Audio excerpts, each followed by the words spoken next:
Merci beaucoup. Donc, je me présente, je m'appelle Aude Desnoyers. Je suis pharmacien assistant spécialiste à l'hôpital de la Pitié-Salpêtrière à Paris. Et donc aujourd'hui, je vais vous présenter l'outil PIMcheck. C'est un outil qui a été développé au sein des hôpitaux universitaires de Genève en collaboration avec l'assistance publique des hôpitaux de Paris. Et qui est un outil interactif qui vise à aider à la détection des prescriptions potentiellement inappropriées pour les patients souffrant de pathologies de médecine interne générale. Donc, initialement, l'outil avait été développé pour une application plutôt hospitalière. Et puis, depuis le lancement de l'outil, on s'aperçoit que finalement, l'outil peut être probablement utilisé à plus large échelle. Déjà, pourquoi avons-nous souhaité développer cet outil? On est parti du constat que les erreurs médicamenteuses sont un problème de santé publique majeur à travers la France, mais aussi à travers le monde. En effet, on considère qu'un événement indésirable grave sur 2 serait lié à une erreur médicamenteuse. On a plus de 8% des ordonnances qui contiennent au moins une erreur de prescription. Et ça entraîne plus de 50 000 événements indésirables graves par an en France. Et c'est à l'origine de 1,5% de l'ensemble des hospitalisations. Parmi les facteurs de risque d'erreurs médicamenteuses, on a les problèmes reliés à la pharmacothérapie et encore plus en détail, on a ce qu'on appelle les prescriptions potentiellement inappropriées ou PIM, qui regroupent différents types de prescriptions inappropriées. On a les surprescriptions, donc ce serait un médicament qui est prescrit alors qu'il n'a pas un réel bénéfice pour le patient. On a les problèmes au contraire de sous-prescription. Là, c'est un médicament qui ne serait pas prescrit alors que le patient pourrait en tirer un bénéfice. On a tout ce qui concerne les interactions. Donc, il y a les interactions entre 2 médicaments, les interactions médicamenteuses qu'on connaît très bien. Mais on a aussi les interactions médicament-pathologie, à savoir un médicament qui pourrait aggraver une pathologie concomitante que présente le patient. Et après, dans la catégorie autre, on a tout ce qui pourrait relever du mauvais choix de traitement, par exemple quand une alternative serait préférable, tout ce qui concerne l'éducation thérapeutique qui n'aurait potentiellement pas été faite de façon adéquate, on a tous les problèmes de suivi des thérapeutiques des médicaments. Et donc on a décidé de développer un outil interactif qui viserait à détecter ces problèmes, donc ces prescriptions potentiellement inappropriées. On souhaitait que l'outil soit basé sur les principes de la médecine basés sur les preuves, qui puisse être utilisé comme un reminder, donc que vous obteniez des rappels au moment de la prescription pour vérifier si on n'a pas oublié quelque chose, et aussi qui puisse être utilisé comme un outil de formation pour les étudiants en médecine, en pharmacie, pour les internes, etc. Rapidement, comment on a souhaité développer cet outil.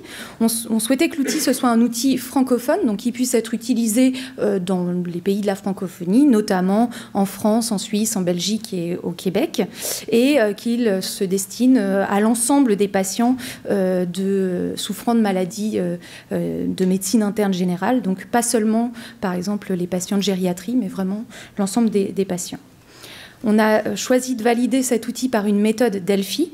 Donc la méthode Delphi, c'est une méthode qui permet d'interroger de façon itérative et anonyme des experts qui vont donner leur niveau d'accord avec le contenu de l'outil. Ces experts, on les a recrutés dans la communauté francophone. C'était pour moitié des médecins internistes et pour l'autre moitié des pharmaciens cliniciens qui exerçaient pour moitié en CHU et l'autre moitié en centres hospitaliers généraux. Et puis à peu près un quart dans les 4 pays dont je vous parlais précédemment.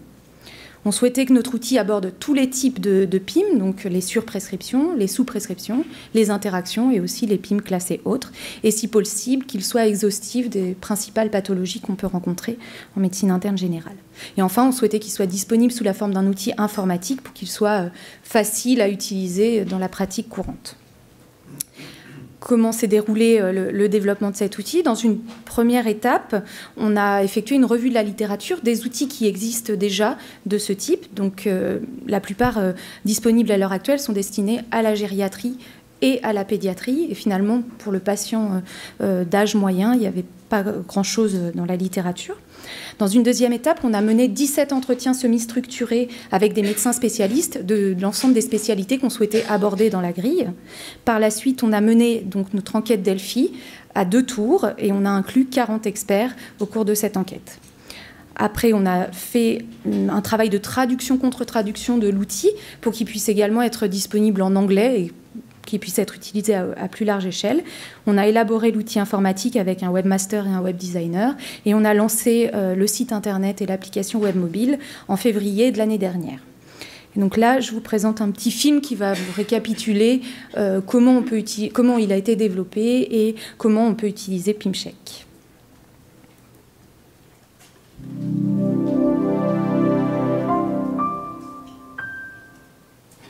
Le vieillissement de la population et l'augmentation de la consommation médicamenteuse nous poussent à travailler en interdisciplinarité. Cette démarche s'appuie sur plusieurs professionnels de santé qui travaillent ensemble autour et pour le patient afin d'améliorer sa prise en charge médicamenteuse. La complexification des ordonnances nous oblige également à innover afin d'élaborer des outils d'aide à la prescription. PimCheck est le premier outil interactif de détection des PIM ou prescriptions médicamenteuses potentiellement inappropriées et disponible en ligne depuis un ordinateur, une tablette ou un smartphone. Il a été développé par les hôpitaux universitaires de Genève en partenariat avec l'Assistance publique des hôpitaux de Paris et résulte d'une collaboration entre pharmaciens et médecins de Belgique, Canada, France et Suisse. Il peut être utilisé comme un outil de formation ou de détection des PIM et regroupe 160 items basés sur les recommandations des principales sociétés savantes européennes et nord-américaines. Ces items peuvent être consultés et sont classés par système physiopathologique et par pathologie. La fonction screening permet de mettre en évidence pour un patient donné les PIM en fonction de ses comorbidités et traitements reçus. Pour ce faire, il convient de saisir ces pathologies selon un système d'autocomplétion et ces médicaments parmi la liste des 1600 molécules identifiées sur les marchés belges, canadiens, français et suisses. Les différentes PIM sont alors listées et l'item associé peut être consulté. Ceci permet à l'utilisateur d'accéder à différentes informations dont l'énoncé complet de l'item, son rationnel, les recommandations et les références associées accessibles directement. Enfin, il est possible de visualiser les facteurs ayant déclenché l'apparition de l'item ou encore de désactiver les items jugés non utiles pour le patient pour les faire apparaître au second plan. PimCheck, le premier outil interactif de détection des prescriptions potentiellement inappropriées. Donc voilà, c'était juste un peu pour vous montrer comment on peut utiliser dans la pratique l'outil. Maintenant, quelques résultats complémentaires vis-à-vis de ce développement. Comme vous avez vu, on a un outil informatique disponible sous la forme d'un site internet et d'une application web mobile. Il inclut 17 spécialités médicales, 56 pathologies et 160 items, associés à 333 références et également à des liens utiles qui peuvent être accessibles via des liens URL.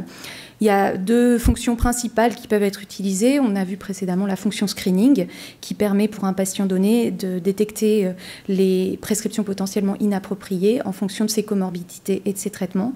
Il y a aussi une fonction formation qui permet de suivre l'évolution de l'apprentissage des différentes recommandations incluses dans l'outil. Et puis, cet outil est accessible librement pour les professionnels de santé. Depuis 1 an que PimCheck a été lancé, on a eu plus de 100 000 connexions sur le site provenant de plus de 66 pays, sachant que bien sûr les pays les plus se connectant le plus, c'est la France, la Suisse, la Belgique et le Canada. Et on a commencé à mener des études de validation de l'outil à travers des études en milieu hospitalier. L'une d'entre elles a été portée sur 109 patients pour lesquels on a utilisé PimCheck. Et l'outil a permis de détecter plus de 30% des problèmes de pharmacothérapie chez ces patients. Il faut savoir que les PIM, ce n'est qu'une sous-catégorie de l'ensemble des prescriptions, des problèmes de pharmacothérapie. On a aussi tout ce qui est effet indésirable qui n'est pas inclus dans notre outil. Donc là, on a pu détecter 30% de ces PRP. Et parmi ces PRP, plus de 73% étaient considérés comme à risque modéré à majeur d'effets indésirables pour les patients. Les utilisateurs nous ont également fait des retours sur l'utilisation de l'outil. Ils l'ont jugé utile, facile et rapide d'utilisation, et l'ergonomie était jugée comme très satisfaisante. J'en viens maintenant aux perspectives de ce projet qui sont multiples. On a des perspectives scientifiques, technologiques et collaboratives. Donc d'abord scientifique, on travaille sur la mise à jour du contenu de notre outil et la mise à jour de l'algorithme. On est également en train de poursuivre des études de validation pour montrer l'impact de PimCheck dans la vraie vie. D'un point de vue technologique, on souhaiterait développer une application directement accessible sur les web stores pour être également accessible en l'absence de connexion à Internet. Et puis, on souhaiterait pouvoir intégrer notre algorithme dans les logiciels métiers d'aide à la prescription pour ne pas avoir à ressaisir l'ensemble des informations des patients et donc que ce soit plus facile à utiliser dans la pratique. Et ensuite, on a, d'un point de vue collaboratif, on met en place des collaborations nationales et internationales. Et puis, on souhaiterait entrer en contact avec des incubateurs ou mettre en place des partenariats publics-privés pour essayer d'étendre le projet et l'outil. Voilà, je vous remercie de votre attention et je suis disponible pour les questions.